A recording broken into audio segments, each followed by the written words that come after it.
आज का हमारा टॉपिक है ट्रांसपोजेबल जेनेटिक एलिमेंट्स या ट्रांसपोजोन्स, जिसे स्थलांतरणशील आनुवांशिक तत्व अथवा ट्रांसपोजोन्स या परिवर्तज कहते हैं। तो सबसे पहले हम बात करेंगे कि ट्रांसपोजेबल जेनेटिक एलिमेंट्स या ट्रांसपोजोन्स क्या होते हैं। तो वो डीएनए खंड जो स्थानांतरणशील या एक स्थान से दूसरे स्थान पर गति कर सकते हैं तथा डीएनए के डिफरेंट साइट्स पर स्थान ग्रहण कर सकते हैं को ट्रांसपोजोन्स या परिवर्तज कहते हैं। इनको सबसे पहले बारबरा मैकक्लिंटॉक नामक महिला अणुजीव विज्ञानी ने सन 1950 में मक्के में कंट्रोलिंग एलिमेंट्स की संज्ञा दी थी। ट्रांसपोजोन शब्द का सर्वप्रथम प्रयोग हेजेस एंड जैकब ने सन 1974 में बैक्टीरिया में उन डीएनए खंडों के लिए किया था जो एक अणु से दूसरे अणु पर मूव कर सकते हैं। तो there are certain DNA sequence in genome of an organism. ठीक है, किसी भी ऑर्गेनिज्म के जीनोम में कुछ ऐसे डीएनए के सीक्वेंस प्रेजेंट होते हैं that continuously changes their position. ठीक है, जो कि निरंतर अपनी पोजीशन को, अपनी स्थिति को बदलते रहते हैं। ठीक है, कुछ डीएनए के सीक्वेंस प्रेजेंट होते हैं किसी भी जीव के जीनोम में जो कि अपनी पोजीशन को निरंतर चेंज करते रहते हैं और are capable to move from one side to another in chromosome. ठीक है, एक जगह से दूसरी जगह पर, एक साइड से दूसरी साइड पे ये मूव कर सकते रहते हैं एक क्रोमोसोम के अंदर। तो इन जो डीएनए सीक्वेंस हैं, इन डीएनए सीक्वेंस को हम ट्रांसपोजेबल एलिमेंट्स या ट्रांसपोजोन्स कहते हैं। ठीक है, ये एक क्रोमोसोम में एक जगह से दूसरी जगह भी मूव कर सकते हैं और एक क्रोमोसोम से दूसरे क्रोमोसोम्स में भी मूव कर सकते हैं। तो ये जो डीएनए सीक्वेंस होते हैं किसी भी जीव के जीनोम में जो कि अपनी पोजीशन को, अपनी स्थिति को निरंतर बदलते रहते हैं, एक साइड से दूसरी साइड में मूव करते रहते हैं क्रोमोसोम के अंदर, उन्हें हम ट्रांसपोजेबल एलिमेंट्स या ट्रांसपोजोन्स कहते हैं। पहली बात, अब सबसे पहले ट्रांसपोजेबल एलिमेंट्स या ट्रांसपोजोन्स को ऑब्जर्व किया था जिन साइंटिस्ट ने, उनका नाम था बारबरा मैकक्लिंटॉक। ठीक है, तो बारबरा मैकक्लिंटॉक ने सर्वप्रथम ट्रांसपोजेबल एलिमेंट्स या ट्रांसपोजोन्स को देखा, पाया या ऑब्जर्व किया ड्यूरिंग हर एक्सपेरिमेंट इन मेज। कब देखा था इन्होंने सबसे पहले इसको? अपने मक्के में, इंडियन कॉर्न जिसको हम बोलते हैं, भुट्टा, मक्का, उस पर इन्होंने एक्सपेरिमेंट करके सबसे पहले इसको ऑब्जर्व किया। She observed that some genetic elements continuously move from one place to another. उन्होंने ये देखा अपने एक्सपेरिमेंट के दौरान कि कुछ ऐसे जेनेटिक एलिमेंट्स होते हैं जो कि कंटिन्यूसली, निरंतर गति करते हैं, मूव करते हैं एक जगह से दूसरी जगह पर। और उन्होंने इन कंट्रोल एलिमेंट्स का या जेनेटिक एलिमेंट्स का नाम कंट्रोलिंग एलिमेंट्स रखा। ठीक है, तो ये जो जेनेटिक एलिमेंट्स हैं जो कि गति करते हैं कंटिन्यूसली एक जगह से दूसरी जगह पर, उनको इन्होंने कंट्रोलिंग एलिमेंट्स नाम दिया। तो जेनेटिक एलिमेंट्स को कंट्रोलिंग एलिमेंट्स नाम किसने दिया? बारबरा मैकक्लिंटॉक ने। These elements controls the activities of their adjacent genes. अब इन को कंट्रोलिंग एलिमेंट्स नाम क्यों दिया है क्लिंटॉक ने? क्योंकि ये जो जेनेटिक एलिमेंट्स हैं ये अपने आसपास पाई जाने वाली जो जीन्स हैं, इनकी जो एडजेसेंट जीन्स हैं, उनकी एक्टिविटीज़ को, कार्य क्षमता को प्रभावित करते हैं या कंट्रोल करते हैं। इसीलिए मैकक्लिंटॉक ने इन जेनेटिक एलिमेंट्स को कंट्रोलिंग एलिमेंट्स की संज्ञा दी। They were named as transposons by Hedges and Jacob. जबकि इन एलिमेंट्स का नाम ट्रांसपोजोन्स किसने रखा? हेजेस एंड जैकब ने। These elements are also known as jumping genes. इन एलिमेंट्स को हम जंपिंग जीन्स भी कहते हैं। जंपिंग जीन्स क्यों कहेंगे? क्योंकि ये एक जगह से दूसरी जगह पर, एक साइड से दूसरी साइड पर जंप करते हैं, मूव करते हैं, इसीलिए इन एलिमेंट्स को जंपिंग जीन्स भी कहा जाता है। नाउ अगर हम इसको डिफाइन करें तो स्थलांतरणशील आनुवंशिक तत्व यानी कि ट्रांसपोजेबल जेनेटिक एलिमेंट्स डीएनए खंड या सेगमेंट्स हैं जो प्रकृति में भिन्न भिन्न प्रकार के उत्परिवर्तनों को उत्पन्न करते हैं। ठीक है, ट्रांसपोजेबल जेनेटिक एलिमेंट्स डीएनए के वो खंड हैं जो कि नेचर में डिफरेंट टाइप के म्यूटेशंस को प्रोड्यूस करते हैं। अतः ट्रांसपोजेबल जेनेटिक एलिमेंट्स संरचना व आनुवंशिकी में पृथक डीएनए खंड हैं जो एक गुणसूत्र में एक स्थिति से दूसरी स्थिति में या फिर असमजातीय गुणसूत्र में भी गति कर सकते हैं। तो हम इसे कैसे डिफाइन करेंगे? अ डीएनए सेगमेंट या genetic element which could move from one molecule to another and carried resistance for antibiotic ampicillin। DNA segment या जेनेटिक एलिमेंट जो एक मॉलिक्यूल से दूसरे मॉलिक्यूल में मूव कर सकता है और अपने साथ रेजिस्टेंस कैरी करता है एंटीबायोटिक एम्पिसिलिन के लिए, उन्हें हम ट्रांसपोजेबल जेनेटिक एलिमेंट्स कहते हैं। So next we will study the experiments regarding controlling elements in maize. मक्के में नियंत्रण तत्व के लिए जो एक्सपेरिमेंट किया गया था बारबरा मैकक्लिंटॉक के द्वारा, उसके बारे में हम यहाँ पर बात करेंगे।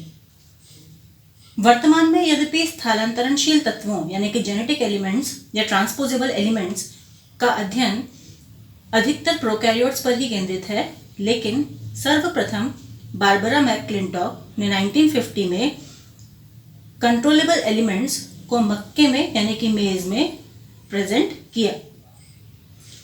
मैकक्लिंटॉक ने बताया कि उत्परिवर्तीय जीन्स या म्यूटेबल जीन्स ऐसा व्यवहार करते हैं, ऐसा बिहेवियर करते हैं जैसा कि उनके मूल स्वरूप में नेचर में नहीं पाया जाता। ठीक है, तो मैकक्लिंटॉक ने जब अपना एक्सपेरिमेंट किया इंडियन मेज पर, इंडियन भुट्टे पर, तो उन्होंने बताया कि जो कंट्रोलेबल एलिमेंट्स हैं या ट्रांसपोजेबल एलिमेंट्स हैं, ये कुछ इस तरह का बिहेवियर शो करते हैं, या म्यूटेबल जीन्स जो है वो इस तरह का बिहेवियर शो करती हैं जैसा कि उनके नेचर में नहीं पाया जाता। ठीक है, ऐसा उनमें उत्परिवर्तन विशेषताओं से उत्पन्न तथा कुछ अन्य आनुवांशिक तत्वों द्वारा प्रभावित होने के कारण होता है।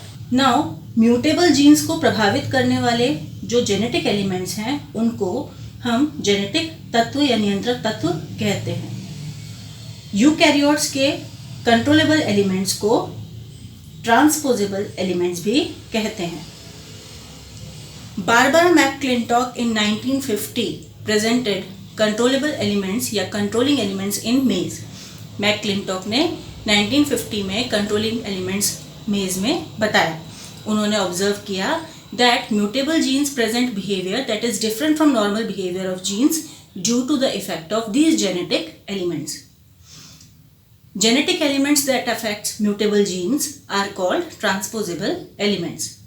Now, work done in Indian corn showed that chromosomes do not have stable genes and genes can move from one chromosome to another. मैकक्लिंटॉक द्वारा इंडियन कॉर्न पर जो किया गया कार्य था वो बताता है कि एक क्रोमोसोम या एक गुणसूत्र पर सदैव स्थिर तत्व नहीं होते, स्टेबल एलिमेंट्स कभी भी एक क्रोमोसोम पर नहीं होते। उन्होंने बताया कि जीन्स एक क्रोमोसोम से दूसरे क्रोमोसोम में गति कर सकते हैं। ठीक है, now मैकक्लिंटॉक showed that color change in kernel of Indian corn is due to switch on and switch off in some pigment genes. मक्के के दानों में कलर चेंज का निरीक्षण करते समय मैकक्लिंटॉक ने पाया कि वर्णक जीन्स या पिगमेंट जीन्स निश्चित पीढ़ियों में रंग परिवर्तन कलर चेंज को switch on and switch off करने के लिए उत्तरदायी या रिस्पॉन्सिबल होते हैं।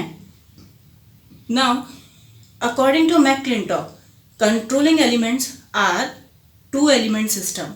मैकक्लिंटॉक ने क्या बताया कि कंट्रोलिंग एलिमेंट एक टू एलिमेंट सिस्टम है जिसको ACDS सिस्टम या एक्टिवेटर डिसोसिएटर सिस्टम कहते हैं with AC and DS genes.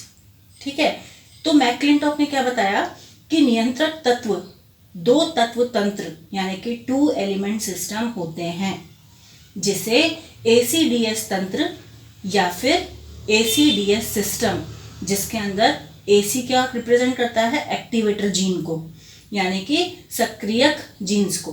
ठीक है, और DS रिप्रेजेंट करता है डिसोसिएटर यानी कि वियोजन जीन को। तो ये एक टू एलिमेंट सिस्टम है जिसे एक्टिवेटर डिसोसिएटर सिस्टम कहते हैं या सक्रियक वियोजन तंत्र कहते हैं, जिनके अंदर सक्रियक जीन और वियोजन जीन पाए जाते हैं।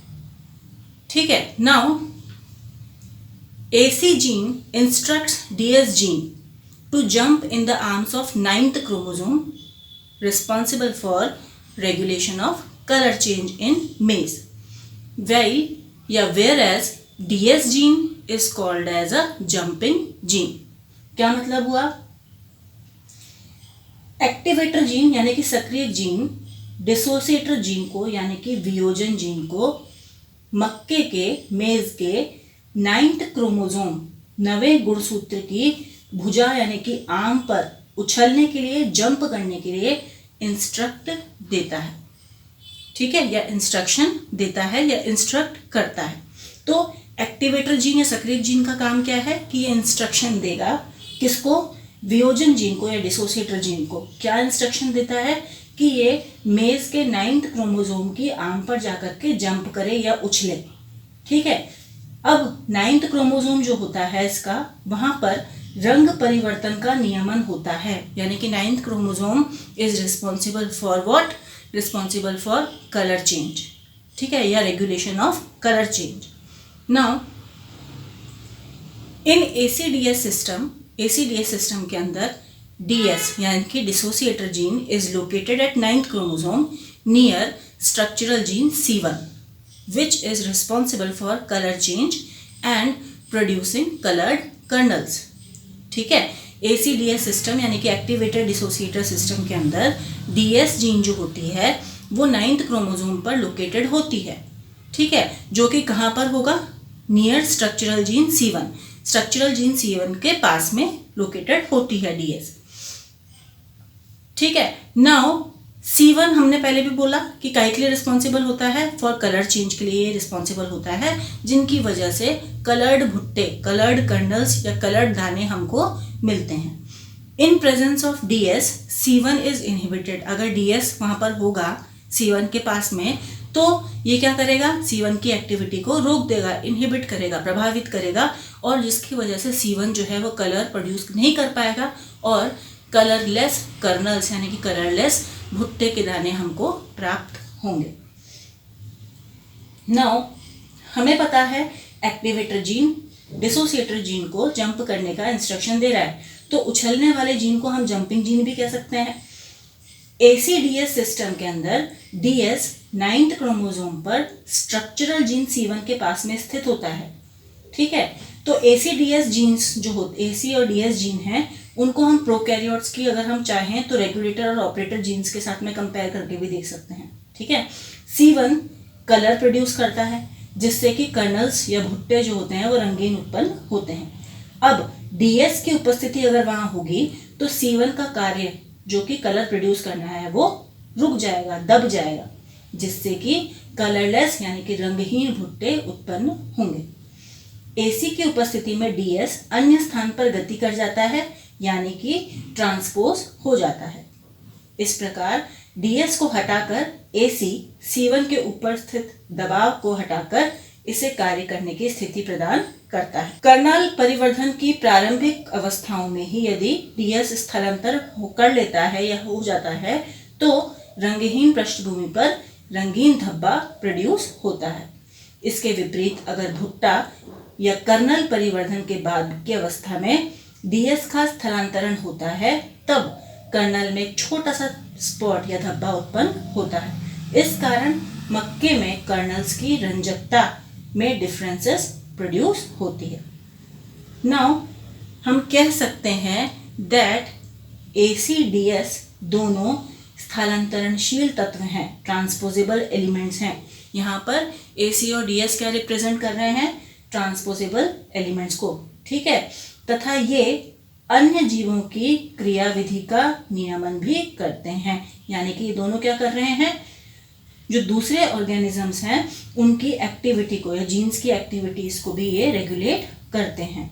इस कार्य के लिए ये जो उन्होंने एक्सपेरिमेंट किया और स्टडी किया, इसके लिए बारबरा मैकक्लिंटॉक जो हैं उनको सन 1983 में नोबेल पुरस्कार से सम्मानित किया गया। ऐसे तंत्र ड्रोसोफिला, मनुष्यों, चूहों और अन्य यूकैरियोट्स में भी ज्ञात हैं। ठीक है, तो हम कह सकते हैं कि ACDS एक ट्रांसपोजेबल एलिमेंट्स की तरह कार्य करते हैं और ये दूसरे जीन्स की एक्टिविटीज़ को, जहाँ पर भी ये लोकेटेड हैं, उनके आसपास जो एडजेसेंट जीन्स हैं उनकी एक्टिविटी को ये रेगुलेशन कर रहे हैं। और इसके लिए मैकक्लिंटॉक को 1983 में नोबेल पुरस्कार से भी सम्मानित किया गया था। ठीक है, और अगर हम एग्जाम्पल्स देने की बात करें तो एक्टिवेटेड डिसोसिएशन सिस्टम के फॉर्म में जो मक्के के अलावा अगर हम बात करें, तो मक्के की बात कर रहे हैं, अगर हम अदर देन मेज बात करते हैं तो ह्यूमंस के अंदर छोड़ करके कुछ ह्यूमंस में, चूहों में, ड्रोसोफिला में और कुछ यूकैरियोट्स में इस तरह का एक्सपेरिमेंट देखने को मिला है।